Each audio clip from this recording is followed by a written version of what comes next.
So, thank you everybody for being with us again after this short break. And my name is Lorrayn de Peyer, and it's my privilege to have organized this summit today through my business, which is called The Courage to Connect. And I am going to speak now.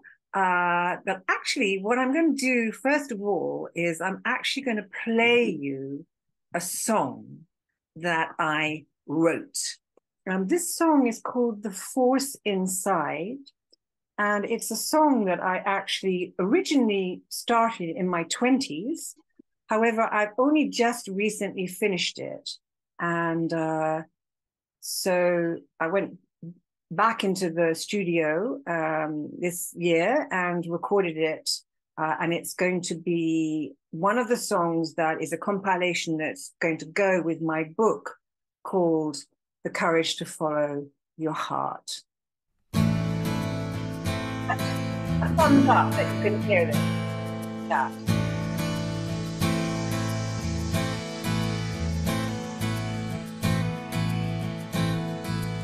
How can I ever love a man when I don't know who I am? How can we ever love someone when we're feeling so undone? But the force inside is gonna pull us through. The force inside is telling us what to do.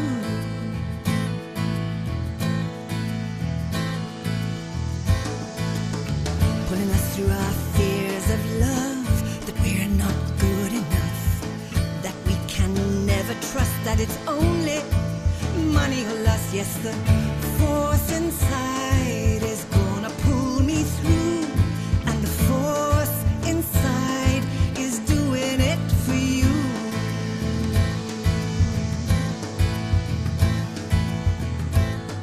It is my strength and happiness, what I mean by true success, the arrow that points the way and tells me everything to say, 'cause then it doesn't matter, no, if he loves me, if he don't, I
that was a song that takes me back. Thank you. Mary's clapping. Thank you so much for listening to that song. And, you know, I play this song because it takes me back to a place, you know, in my 20s and my early 30s where I was so utterly and completely lost about relationships. So my name is Lorrayn de Peyer, and I am a love and relationships mentor and a metaphysical teacher. And I went through in my, you know, as this song is a testament to, such huge pain in my 20s and my 30s. I didn't understand what was wrong with me because I had that, you know, white English middle class childhood, you know, affluence, private school education. You know, there was quite a lot of money around in my childhood, and you know, everything, you know, should have added up to, you know, like me being great.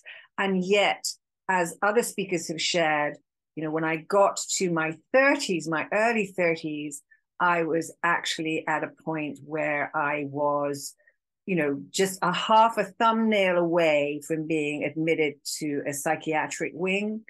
And I was in desperate emotional pain. And so I thought that today I would just share a little bit of my own personal history and a little bit about how I have managed to get myself out of that place and into a different place in my life now. Because it's likely that some of you either in the meeting right now, either listening today or who will listen to the replay, have also had some of that kind of an experience. And so the reason I want to talk like this is because, you know, for me at that time, to have any sense of the sort of things that a lot of the beautiful speakers today have spoken about, in terms of emotional, mental, spiritual, physical well-being, communication, you know, all the different levels, energetic communication, on all the different levels that, say, Michael was just talking about, the 5 different levels. I love that he includes energy into the 5. So you've got the physical level, the mental body, the emotional body of the feelings, the heart. We've got the spiritual, the spiritual connection and the energy connection. And so at that time in my life, I was totally and utterly lost, actually, and completely broken inside, fragmented and broken. And as I say, I was a half a thumbnail away from either being admitted to a psychiatric wing or to, you know, killing myself either consciously or by mistake, you know, unconsciously through some form of addiction, or, you know, putting myself in a dangerous situation, or getting chronically ill. Well, I did get chronically ill actually with one of the chronic fatigue illnesses. I did suffer from that actually. And so I had no sense at all about relationships and about intimacy and what that was because of the circumstances of my childhood. Everything had got completely enmeshed. And it was like, I felt like I was this kind of tight ball of barbed wire that, you know, somebody had, you know what barbed wire is? It's that wire that's got they use it to stop cattle from moving from one place to another. And it was like somebody had wound this all up, pulled it really tight, and it had spikes everywhere. And that was me. And, you know, to untangle that, to be able to start to give myself a life was a huge process. I mean, I was violently raped, left pregnant, I was homeless. I mean, I'm not even going to go into all of the desperate situations that I put myself in, and notice that I put myself in, but with complete unconsciousness. And it's been a journey to bring me to the place that, and the person that I am today, where that kind of trauma has healed, where I have moved through it, I've grown through it, I've learned, and I've come to the other side of it. So when I listen to the song that I just played you, it's like it actually is talking about how I did that, how I've managed to pull through.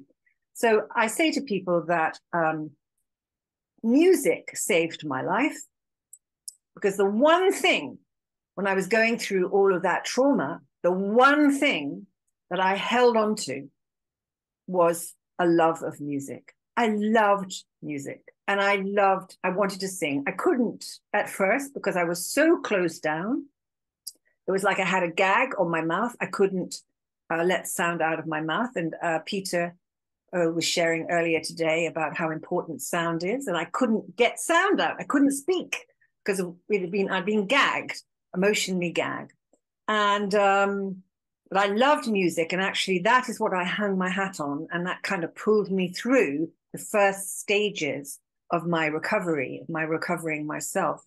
And so I say now that music saved my life, psychology explained my life, and spirituality and metaphysics gave me my life. So if I hadn't have had the ability, the desire to be creative, to do something creative in my life, I definitely would be dead by now. No two ways about it.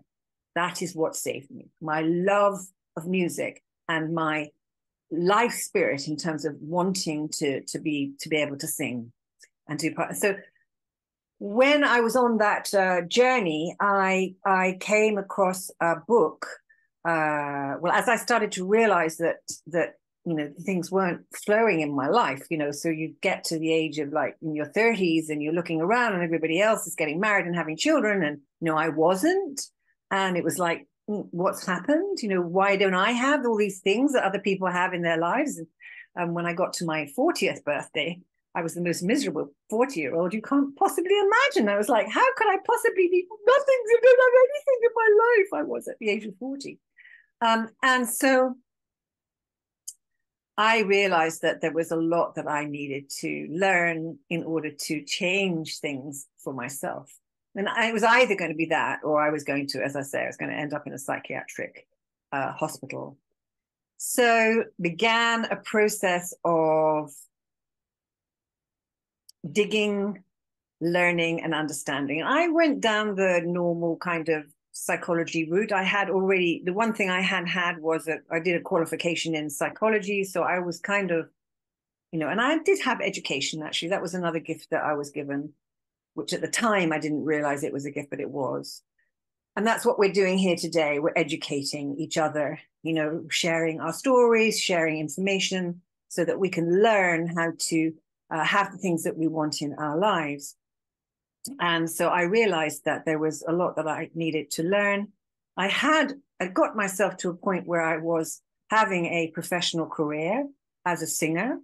And I like to tell this little story that I remember one day I was, having one of those on the carpet experiences. This was in my 30s, when I was like crying into the carpet every day. Every day I would be sobbing my heart out into the carpet on my knees. And then in the evening, I would have to put on full evening dress with the earrings, the high heels, the full, the whole thing, and go to work and sing. And I was just completely broken. I didn't know how to manage these two realities. They were just two completely different realities. And I remember where the turning point, which was when it was a beautiful sunny day in London. I had a flat in the center of London, and I was walking through Covent Garden, where there were lots of stalls and outside cafes, and there were all these people who were drinking coffee with families and laughing. And of course, all that made me feel worse. I felt, even more depressed and miserable. And but I was on my way somewhere. So I went to the appointment that I was going to, and I got to the building, the doors open. I would go in through the doors and give my name at reception. And there's a slightly sort of antiseptic smell around the place, and people are very busy going around. And I sit down and I wait for my name to be called. And my name was called, and I go down a long corridor, And I go into a room, I open the door and I go into the room, and there sitting across the desk is a woman who, to me, in that moment, she looked like a goddess. She was wearing a white coat and she had blonde hair. And as I walked in, the sun came in through the window and it lit up her hair. And I'm not kidding you, it looked like she had a halo around her head. Who was she? Can you put in the chat, please? Who was this woman? Anybody guess? You've heard my story before, you might know. Who was this woman in the white coat? No, it wasn't Michael Jackson, no. Definitely not. It was a woman for number start. Who was this woman? I'd gone into a building, I'd had an appointment. She was wearing a white coat. There's a slightly antiseptic smell. Come on, come on. Who is the woman? I'm reaching out for help here. In that moment, I was reaching up. It was a therapist. Close? No, it was actually no, it wasn't me in the mirror, although it was in a way. It wasn't Lady Gaga, no, it was actually my GP, my general practitioner, my doctor, who I was going to for help because I had just reached my wit's end. And I thought, well, maybe she can prescribe me some antidepressants or something. I need to get some help here. And so I had an interview with her, and I really was blessed actually to meet her because she said to me, she said, no, she said, I don't want to give you antidepressants. I will if you insist, but I think that you need to look at what's going on for you and you need to actually completely stop what you're doing. You need to take a break right now. You need to stop. And I said to her, I said, what are you talking about? I said, I've got Whitney Houston's management, Barbara Streisand's management, Elaine Page's management. They're all interested in recording my songs. True. I have got a job being offered to me at the Hyatt Regency in Hong Kong. True. I'm just at the top of just about to break through in my career, and you're telling me I've got to stop? She said, yes. She said, you need to completely stop now. And so I thought about that for a moment. I thought, well, you know what? I really am actually at my wit's end. And I knew that I couldn't go on as I was. And she said, yes, you need to stop. I know people who've got to this point in themselves and they've ended up in bed for a year, not able to even get the energy to get out of bed. She said, there are things that you need to deal with. I want you to go and talk to somebody. And so I thought about this for a while, and I decided, okay, yep, she's right. You know, maybe that is what I need to do. So I said, okay, I'm going to stop. And I thought, I thought, give me 3 weeks. Give me 3 weeks. I'll be back. Well, that was a little bit naive because it actually took me about 7 years to kind of really create a whole new career for myself. And I tell this story not with any regrets or sadness at all.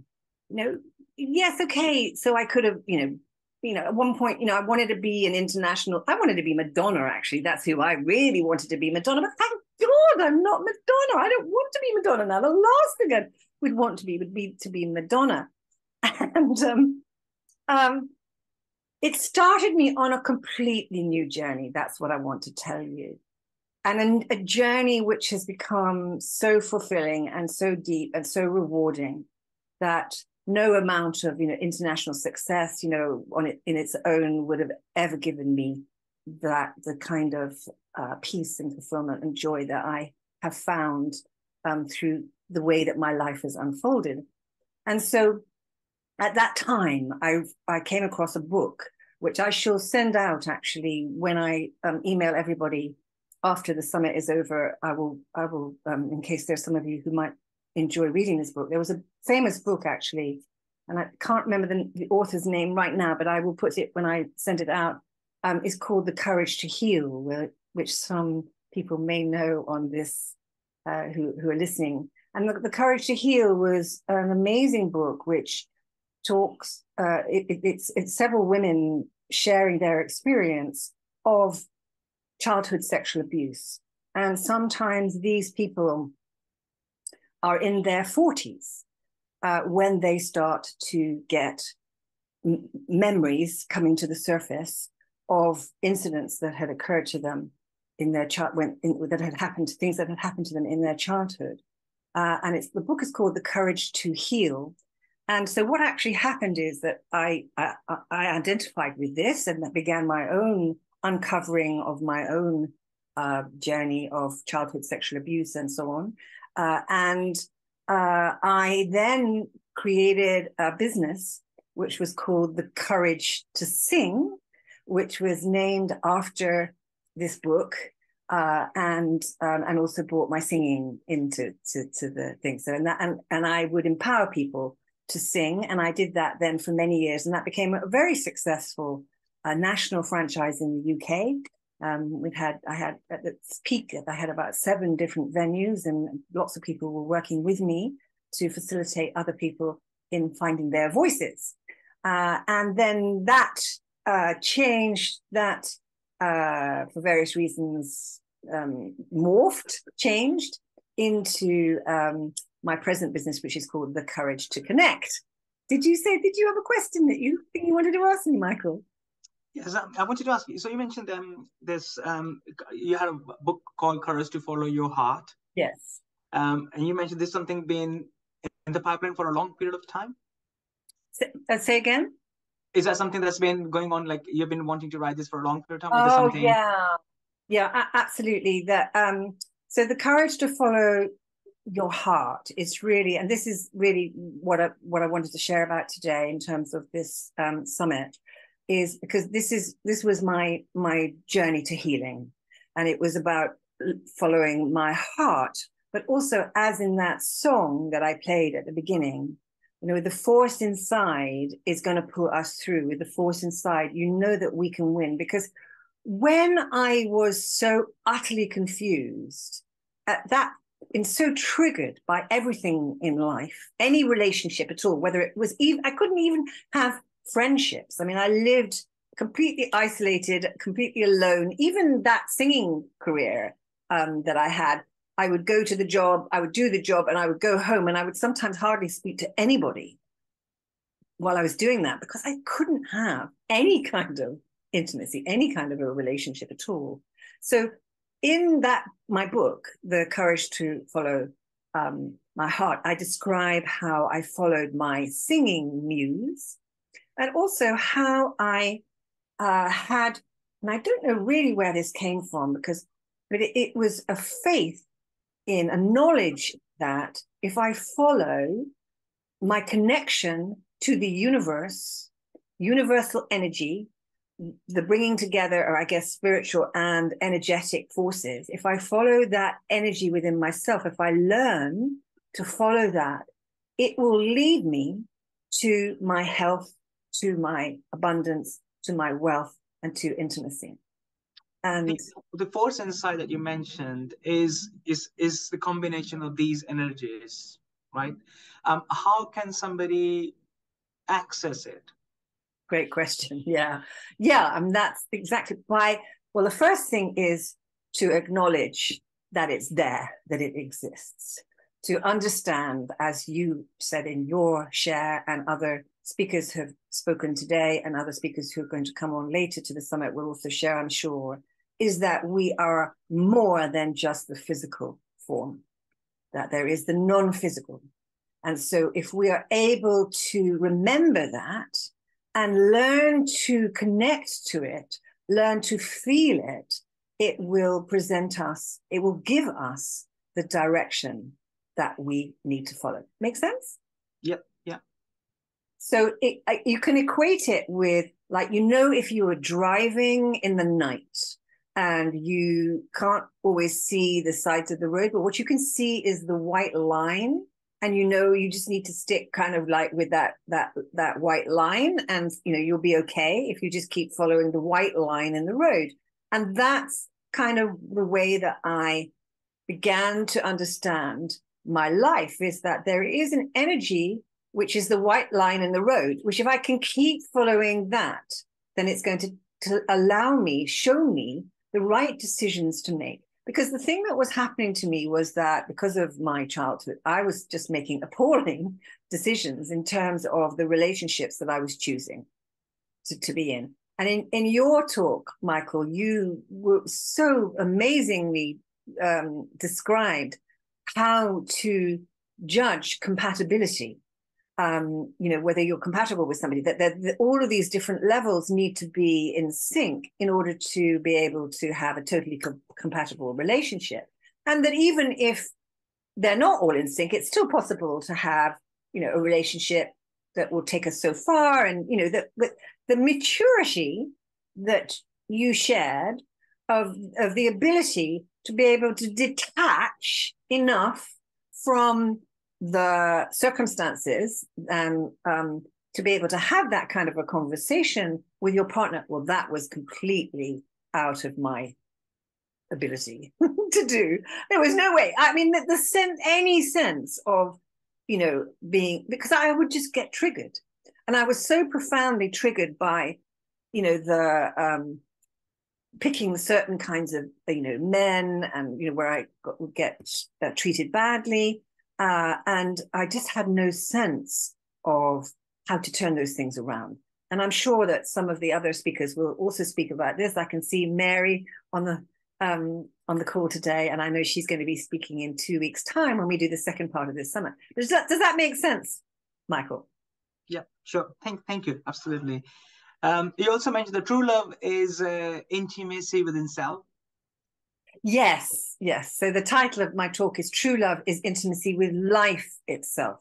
Yes, exactly. So what I have found is, because that pattern, emotional triggering, was so deeply ingrained in me that that the empty hole in my soul, that emptiness in my heart and in my solar plexus particularly, I would always feel it there, I was so needy that I couldn't let go of sometimes the bad relationships that I was in, because I was so desperately trying to get the nurturing that I hadn't had as a child. So I was holding on to, how to get that nurturing. Well, actually, you described today some of the beautiful things that a person can do. And I, like you, I had to experiment and learn ways to get nurturing,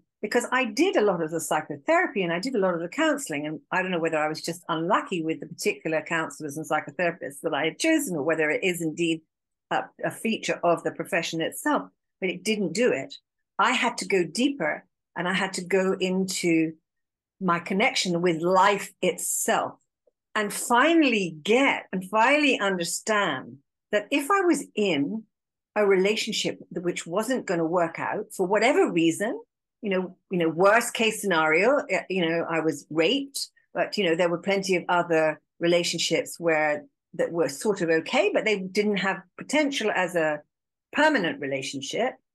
And that was kind of what I so desperately wanted. I wanted, to have that thing that I saw so many other people having, the marriage and the 2 kids and the big house and all of those things. And those things I just didn't seem to be able to get, no matter what I tried. Then I realized actually that life itself was the true love.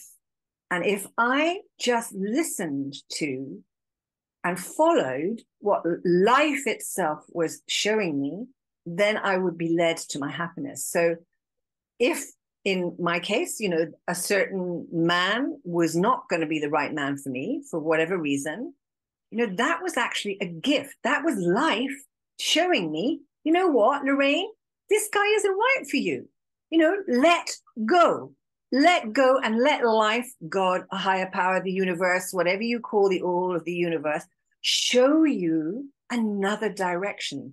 And in the absence of being able to have the maturity to be able to understand intellectually some of the beautiful things that you spoke about, and I couldn't get an intellectual understanding. I was so triggered, and I think this happens with trauma survivors sometimes, that we are so the trauma is so profound that it's impossible to be able to just sit down and talk about it, kind of thing, or figure it out, because it's just like this hurricane going on, this storm going on around us, all of the, and then you add on to that, the hormones that can get activated when you start a sexual relationship. My gosh, all the oxytocin, which I do a whole workshop just on oxytocin, because as some of you will know, it's a very powerful force, the hormones that get released as we start to experience physical intimacy with another. So with all of that going on, I couldn't find my way. I was just completely lost. One thing I could kind of get at was that, look, if something was really painful, if I was being rejected by somebody, or if I was, clearly, like I remember one guy hit me, and I just thought, no, if I'm being hit, it's not right. Lorrayn, get it. That's not okay. That's not okay. And that's an extreme example. For a lot of you, it's not going to be as chronic as that. Fingers crossed. It's just going to be maybe, as Michael explained, you're just not compatible in certain ways. One of you wants to have children, the other one doesn't want to have children, or one of you wants to live in the city, the other one doesn't want to live in the city. And so you look at all of these things and you kind of figure out, well, actually, you know what? I really like you, and but we're not the same. We're different. And other times you might decide, okay, we're different.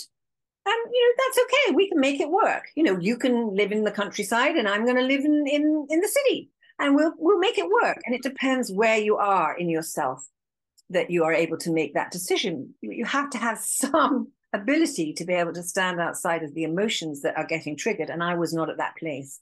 And that was the work for me. And the way that I was able to do this journey was by listening to my connection with life itself, and to fall in love with my higher power, and let that be my true love. And that's really why I chose the title of this talk and why I wanted to speak about it. Make sense? That's beautiful. Thank you so much. Thank you so much for sharing about your the deep, intimate parts of life, and how difficult journey you've gone through and come through, especially being able to recognize that inner force. It's so beautiful. It exists within us, and how is that inner force linked or associated with what is often heard, the word intuition? Like most of us have, especially women, they need to connect with the intuition. Are these two sort of aligned or different? No, they're very much the same, actually. And it is about listening.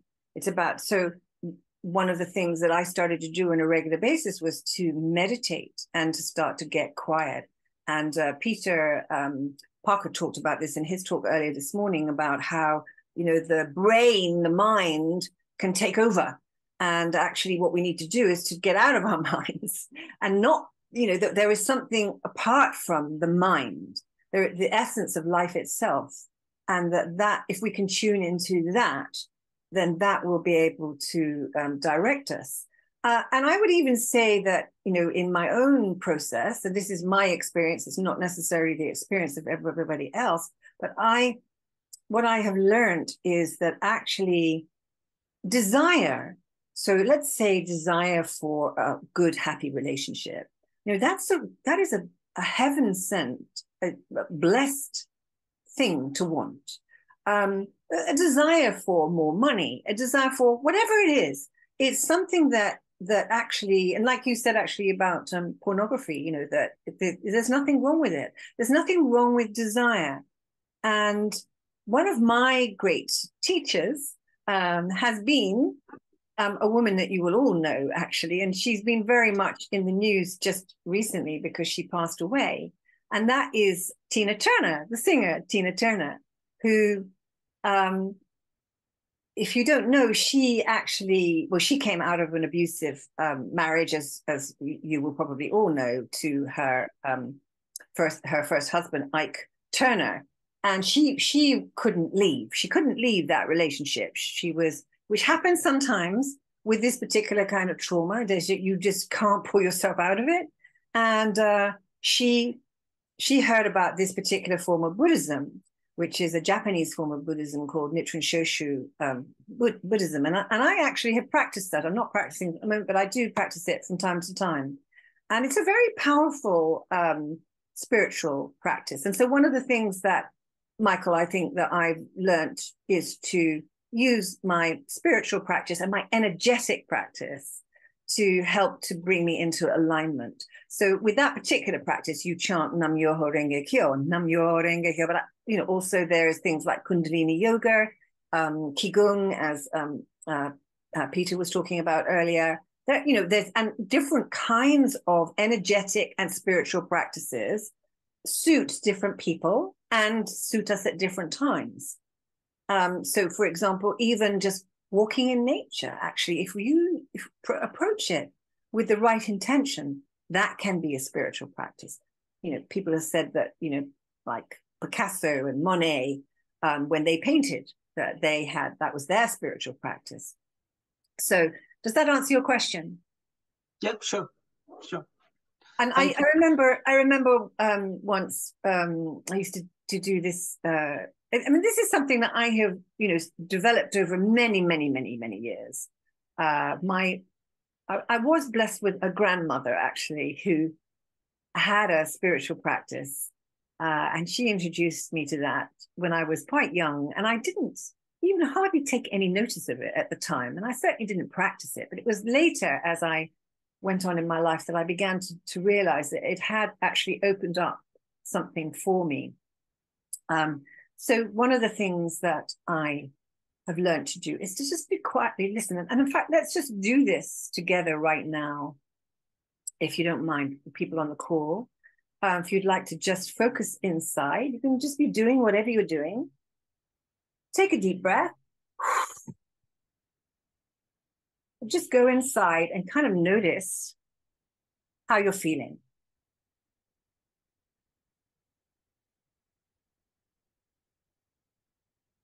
Notice where your body's feeling. Go right down into your feet, up your legs, your torso, your root chakra, your belly area. So you're going to just feel now the lower part of your body. Take a deep breath, like sigh. And then coming up to the solar plexus, which is just below the rib cage.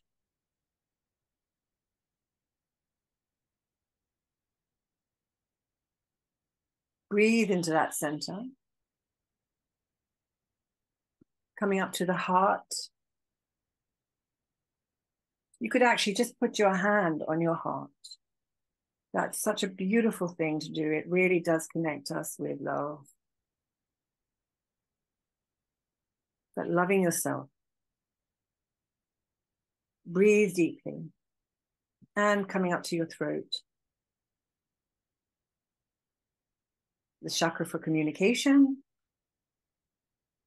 And notice how your head's feeling. Now, we were talking about feeling hot-headed. So, my head's, I do feel a little bit in my head today because I've had a lot of technology to deal with. So it's like this way. I kind of wanted to just bring the energy back down. Breathe and breathe that energy down into the body so that you start to feel what's in your body.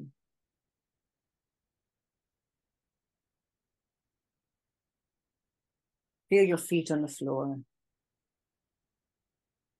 Feel connected to our earth.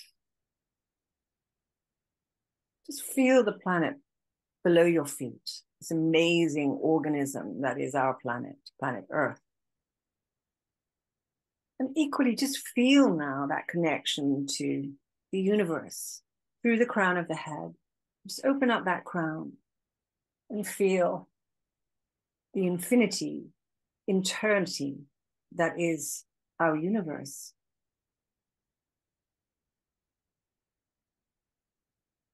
bring those energies into your body.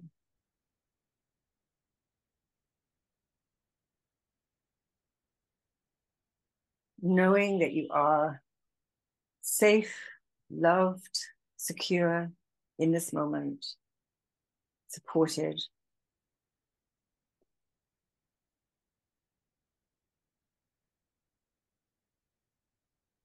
Yeah. Great. Thank you so much. That was beautiful. I wonder if people would like to share how they feel, or maybe have their voices out in a minute. Yeah, let's hear from everybody. How are you feeling today? How does that exercise make you feel?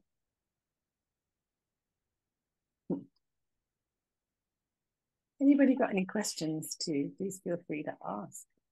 Massaged.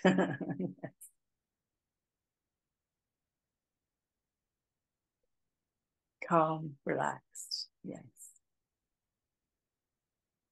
Cared for. Nurtured. Centered. Yes. So, when we have trauma coming up, when we get that really excited, angry, it can be anger sometimes, it can be sadness, it can be all of these different things.